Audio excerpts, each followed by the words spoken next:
চলো আজকের ভিডিওতে ক্রিপ্টো ওয়ালেট সম্বন্ধে একটু জানি। হ্যাঁ, তো প্রথমে কি যে ডিজিটাল ওয়ালেট ফর ক্রিপ্টোকারেন্সি, মানে ক্রিপ্টো রিলেটেড কিছুই যদি তোমার করতে হয় তাহলে একটা ওয়ালেটের দরকার পড়বে। এবার এই ওয়ালেটটাকে তুমি ইউজ করতে পারো ক্রিপ্টো কাউকে সেন্ড করতে, রিসিভ করতে, বা ধরো কাউকে তুমি সেন্ড বা রিসিভ করবা না কিন্তু তুমি ইনভেস্ট করতে চাইছো, যে কোনো একটা কয়েন কিনে তুমি হোল্ড করতে চাইছো নিজের কাছে, তাহলে ওয়ালেটের দরকার পড়বে। আর একটা এর আগে যেটা মিথটা ক্লিয়ার করেছিলাম যে ক্রিপ্টো ওয়ালেট যেটা আছে ও ট্রেডিশনাল ওয়ালেটের মতো কিন্তু ফান্ড হোল্ড করবে না, ঠিক আছে। ও শুধু একটা ডিজিটাল কি হিসাবে কাজ করবে, যেটা ব্লক চেনে থাকা কিছুটা ধরে নাও যে টোকেন যেটা আছে ওকে অ্যাক্সেস করতে তোমার সাহায্য করবে। আর ডিফারেন্ট ব্লক চেন হিসাবে তোমার ওয়ালেট চেঞ্জ হবে। যেমন এর আগে আলোচনা করেছিলাম যে ইথেরিয়ামের ওপর তোমার মেটামাস্ক, র্যাবি, সোলানার ওপর তোমার ধরে নাও ফ্যান্টম, কসমোসের ওপর কেপলার, এই সমস্ত ওয়ালেটগুলো আছে। এটা একদম বেসিক, ঠিক আছে। এবার একটা ওয়ালেটের কী কী কম্পোনেন্টস আছে, মানে একটা ওয়ালেট যে তুমি ইনস্টল করবে ওর মধ্যে কী কী কম্পোনেন্টস আছে যেগুলো মানে তোমার জানতে হবে। প্রথমে ধরো যে পাস ফ্রেজ, যেটা তুমি 12টা ওয়ার্ড পেয়েছিলাম, মানে ওয়ালেট ক্রিয়েট করার সময় কোনো কোনো ওয়ালেটে 24টা ওয়ার্ডও দেয়, ওগুলোকে পাস ফ্রেজ। একটা প্রাইভেট কি, একটা পাবলিক কি। এবার পাস ফ্রেজ হচ্ছে যে তুমি কারোর সাথে শেয়ার করতে পারবে না, আর প্রাইভেট কি ওটাও তুমি কারোর সাথে শেয়ার করতে পারবে না, মানে শেয়ার করতে পারবা কিন্তু তোমার শেয়ার করতে হবে না, করলে ওদের মানে তোমার ওয়ালেটের অ্যাক্সেস ওদের কাছে চলে যাবে, মানে ওরা যা চাইবে তখন করতে পারবে। ধরুন যে এক টাইপের হ্যাক হয়ে যাবে তোমার ওয়ালেট। আর প্রাইভেট কি তোমার হেক্সাডেসিমাল নাম্বার হবে। হেক্সাডেসিমাল নাম্বার গুগল করে নাও, মানে তোমার ধরুন যে নাম্বারটা এরকম হবে যে 64টা নাম্বার আছে, ঠিক আছে। তো ওখানে 1 2 3 4 থাকবে আর ইংলিশ অ্যালফাবেটও থাকবে। তো ওই দুটোর মিশ্রণ, নাম্বার আর অ্যালফাবেট, ওটাই হয়ে গেল ধরুন যে হেক্সাডেসিমাল নাম্বার। আর পাবলিক কি থাকবে, এটা তুমি যে কোনো কারোর সাথে শেয়ার করতে পারবা, এখানে মানে কোনো অসুবিধা নেই। মানে পাবলিক কি যদি তুমি কাউকে শেয়ার করো ও তোমার ওয়ালেটের অ্যাক্সেস পাবে না। এটাও তোমার ধরে নাও যে ইউপিআই আইডির মতো, তুমি যদি কাউকে মানি সেন্ড করো বা কারো কাছ থেকে মানি রিসিভ করতে চাও তাহলে ইউপিআই আইডি ইউজ করছি আজকে। এবার ক্রিপ্টোতে সেম কাজ করবে তোমার পাবলিক কি। আর পাবলিক কিকে তোমার আবার অ্যাড্রেসও বলা হয়, মানে ধরো যে আমি তোমার কাছ থেকে ক্রিপ্টো কয়েন চাইছি কিছুটা, তো আমি তোমাকে কি বলবো যে তোমার মেটামাস্ক অ্যাড্রেস আমাকে দাও। তুমি তখন কী করবে যে তোমার পাবলিক কি কপি করে আমাকে সেন্ড করবা। এবার কী হচ্ছে যে এটা বললাম যেরকম যে ক্রিপ্টো সেন্ড বা রিসিভ করতে সাহায্য করবে। এবার একটা মেন কথা হলো যে পাস ফ্রেজ আর প্রাইভেট কি, ঠিক আছে। এটা কোনো মানে ভাবেও তুমি কাউকেই শেয়ার করবে না। শেয়ার করলাম মানে কি তুমি তোমার ওয়ালেটের অ্যাক্সেস সামনেওয়ালা বান্দাকে দিয়ে দিয়েছো। পাবলিক কিতে কোনো অসুবিধা নেই, এটাও তুমি শেয়ার করতে পারো। এবার মানে এটি তো থিওরির মতো করে বলে দিলাম। এবার আমি ধরো একটা ভিডিও এখানে অ্যাটাচ করে দেবো মেটামাস্কের, তাহলে মানে দেখতে পেয়ে যাবে যে কোথায় কোন কম্পোনেন্টটা আছে। মেটামাস্ক ওপেন করো, টপ লেফট কর্নারে দেখতে পাবা ইথেরিয়াম মেননেট। এটা হয়ে গেল তোমার ব্লক চেন। মিডিলে দেখো লেখা আছে অ্যাকাউন্ট অনের নিচে লেখা আছে একটা হেক্সাডেসিমাল নাম্বার, 0x দিয়ে শুরু আর C60 শেষ। এটা হয়ে গেলো তোমার পাবলিক কি। এটা তুমি যে কোনো কাউকে শেয়ার করতে পারবা ক্রিপ্টো সেন্ড বা রিসিভ করার জন্য। এবারে যদি তুমি টপ রাইট কর্নারে দেখো 3 ডট আছে, এই 3টা ডটে ক্লিক করো, অ্যাকাউন্ট ডিটেলস। এখানে নিচে দেখতে পাবে শো প্রাইভেট কি। এখানে নিজের পাসওয়ার্ডটা দাও যেটা ক্রিয়েট করেছো অ্যাকাউন্ট তৈরি করার সময়, দিয়ে কনফার্ম করো। এখানে হোল্ড করে থাকো কিছুক্ষণ। এটা হয়ে গেল তোমার প্রাইভেট কি। এবার মোদ্দা কথা হচ্ছে যে তুমি প্রাইভেট কি আর পাস ফ্রেজও যদি তুমি দেখতে যাও তো এখানে সেটিংসে যাবা, বা অ্যাকাউন্ট ক্রিয়েট করার সময় তো তুমি দেখতে পেয়েছো যেটা 12টা ওয়ার্ড ছিল। এখানে দুটো কোশ্চেন আছে, আমি ফটাফট করে দিলাম, তোমরা কিন্তু পড়ে নাও কোশ্চেনটা, ঠিক আছে। এখানেও সেম পাসওয়ার্ডটা দিতে হবে, মানে যেটা অ্যাকাউন্ট ক্রিয়েট করার সময় তুমি তৈরি করেছো। নেক্সট হোল্ড করো ওই জায়গাটাতে। এখানে তোমার এবার পাস ফ্রেজ দেখিয়ে দিল 12টা ওয়ার্ডের। তো এই পাস ফ্রেজ আর ওই প্রাইভেট কি, এই দুটো কাউকে শেয়ার করা যাবে না। এই দুটো যদি কেউ পেয়ে যায় তাহলে তোমার ওয়ালেটের অ্যাক্সেস পেয়ে যাবে পুরোটাই। আর যেটা পাবলিক কি আছে C60, এটা তুমি যে কোনো কাউকে শেয়ার করতে পারো, এটাতে কোনো অসুবিধা নেই। এবার ধরো আসছে যে ওয়ালেট কীভাবে কাজ করছে, ঠিক আছে। তো প্রথমে ধরে নাও যে এটা একটা বিটকয়েনের ব্লক চেন।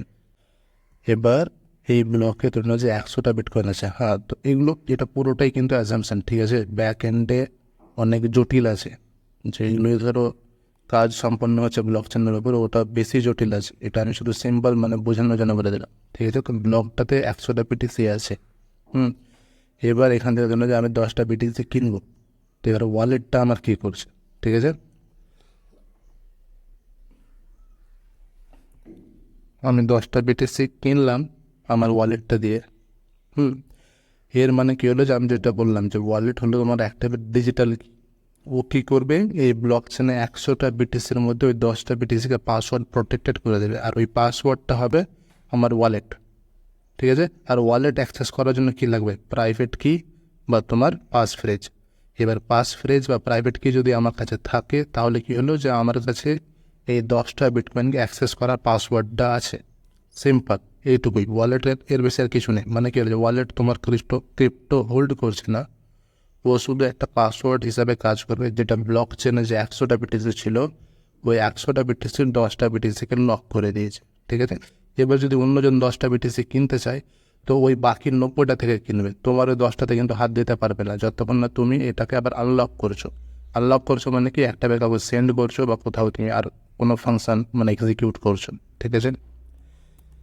এবার ধরে নাও যে আমি যদি তো সেল করতে চাই, তাহলে কী হবে, আমি ওটাকে আনলক করবো বিটিসিকে, তাহলে সেল হয়ে যাবে। মানে আনলক করলে মানে ধরুন সেল, মানে আমি শুধু বোঝানোর জন্য বলছি, এখানে আনলক লক এগুলোর কোনো মানে মানেই নেই, শুধু বোঝার জন্য। দেখো যে ওয়ালেট দিয়ে তুমি 10টা বিটিসিকে লক করলে মানে কি তুমি বাই করে নিয়ে যাও, সেল করার জন্য তোমাকে আনলক করতে হবে, তাহলে তুমি সেল করতে পারবা। এবার কী হবে, যদি তোমার ওয়ালেট হারিয়ে যায়, যদি তোমার ওয়ালেট হারিয়ে যায় তো কী হবে, ওই যে 10টা বিটিসি তুমি লক করেছিলে আর ওয়ালেট হারিয়ে গেল, তাহলে কী হবে, যে টোটাল যে সাপ্লাই 100টা বিটিসির ছিল এই ব্লক চেনটাতে, ওখান থেকে 10টা বিটিসি কিন্তু আজীবনের জন্য একদম নষ্ট, মানে কেউ আর অ্যাক্সেস করতে পারবে না ওটা।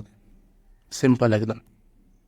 এবার ধরুন যে ওয়ালেটের মানে টাইপস আছে, আবার কয়েক রকমের ওয়ালেট আছে। তো পেপার ওয়ালেট বলেও একটা আছে, তো ওটাকে আমি এক্সক্লুড করে দিয়েছি এখান থেকে। শুধু সফটওয়্যার ওয়ালেট বা হট ওয়ালেট, যেটা মেটামাস্ক বা যেগুলো তুমি মোবাইলে ইনস্টল করছো। আর এটা ধরুন যে কোল্ড ওয়ালেট, যেটা ফিজিক্যাল ডিভাইস হবে। তো এটা সিম্পল হয়ে গেলো যে স্মার্টফোন বা কম্পিউটারের উপর ইনস্টল হচ্ছে, ওটা তোমার সফটওয়্যার ওয়ালেট। আর এটা ফিজিক্যাল ডিভাইস, যেটার ধরে নাও যে প্রাইভেট কি, ওটা অফলাইন থাকবে। তো হট ওয়ালেটটা তোমার হচ্ছে লেস সিকিউর, যেহেতু তোমার কম্পিউটার বা স্মার্টফোনের ওপর ইনস্টল হচ্ছে। এবার যদি কম্পিউটার বা স্মার্টফোন যদি হ্যাক হয়ে যায়, তাহলে যে হ্যাক করছে হ্যাকার, ও তোমার কিন্তু সিড ফ্রেজ পেয়ে যাবে, মানে যে ওয়ার্ডটা আছে বা প্রাইভেট কি পেয়ে যাবে, মানে কি তোমার লেস সিকিউর।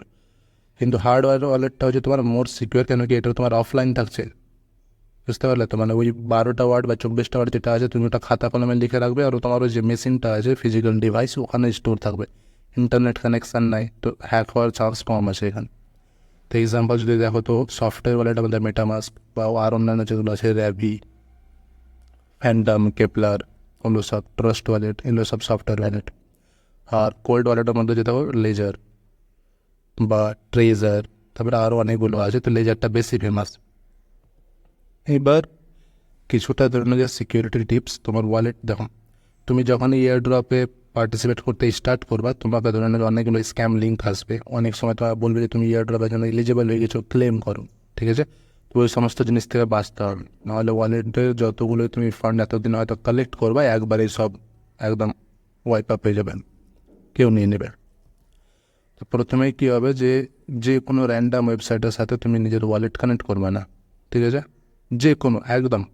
আর এয়ার ড্রপ ক্লেমের জন্য তাড়াহুড়া করবে না। আমি যেটা বললাম, তুমি ধরো কোনো একটা প্রজেক্টে পার্টিসিপেট করলা, তারপর থেকে যখন ওই এয়ার ড্রপের জন্য মানে ওই প্রজেক্টের এয়ার ড্রপের দিন কাছে আসবে, ধরুন যে কয়েকদিন পরে এয়ার ড্রপ ক্লেম হবে ওই প্রজেক্টটার, তখন তুমি অনেকগুলো মেল রিসিভ করতে স্টার্ট করবা যে হ্যাঁ তুমি এলিজিবল হয়ে গেছো, এই লিঙ্কে ক্লিক করে ক্লেম করে নাও। বা টুইটারে তুমি পোস্ট দেখবা যে অফিসিয়াল টুইটার হ্যান্ডেল থেকে ওরা পোস্ট করেছে, আর নিচে অনেকগুলো কিন্তু স্ক্যামাররা নিজের লিঙ্ক পোস্ট করে দেবে।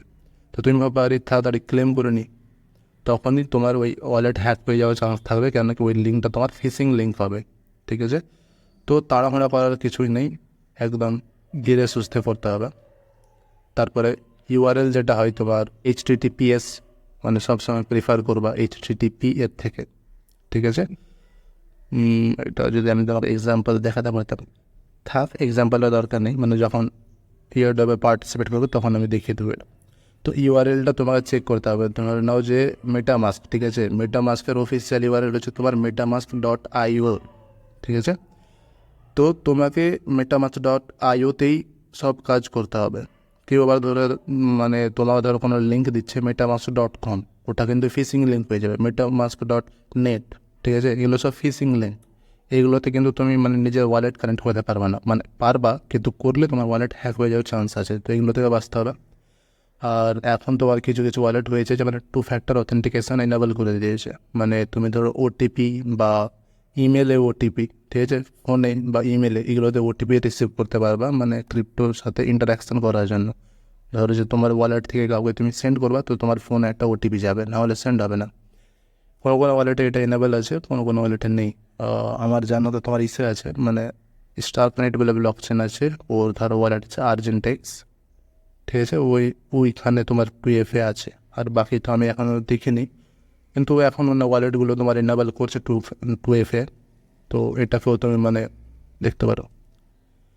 আর সবচেয়ে শেষে, ঠিক আছে, যদি কোনো ডাউট থাকে তো কমেন্ট করতে পারবেন।